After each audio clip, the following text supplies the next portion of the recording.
পুচকি পুচকি, এই পুচকি, এই দেখ তোর জন্য আমি কি খাবার এনেছি। দেখি দেখি। এই দেখ। ই বাবা, তুমি আমার জন্য ইট আর পাথর এনেছো কেন? আমি এগুলো খাবো না।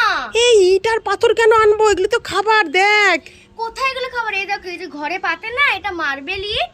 আর এই দেখো, এটা তুমি ইট ভেঙে এনেছো। এই তোকে কে বলেছে এগুলি মার্বেল পাথর আর এটা ইট? বোকা মেয়ে। দেখি বোঝা যাচ্ছে। আমার দাঁতগুলো আমি ভাঙতে জানি না, আমি এগুলো খাবোই না।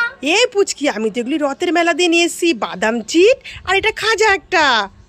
ঠিক বলছো? হ্যাঁ। মাম্মা, আমার দাঁতগুলো ভেঙে যাবে না তো? আরে বোকা, আমি তো দাঁত ভেঙে দেবো পাথর দিয়ে খাইয়ে? খেয়ে দেখ আগে তুই। এই ইটটা খাই।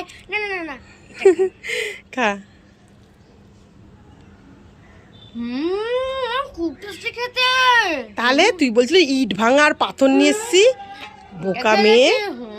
এটা বাদাম চিট, খেয়ে দেখ। ভালো খেতে।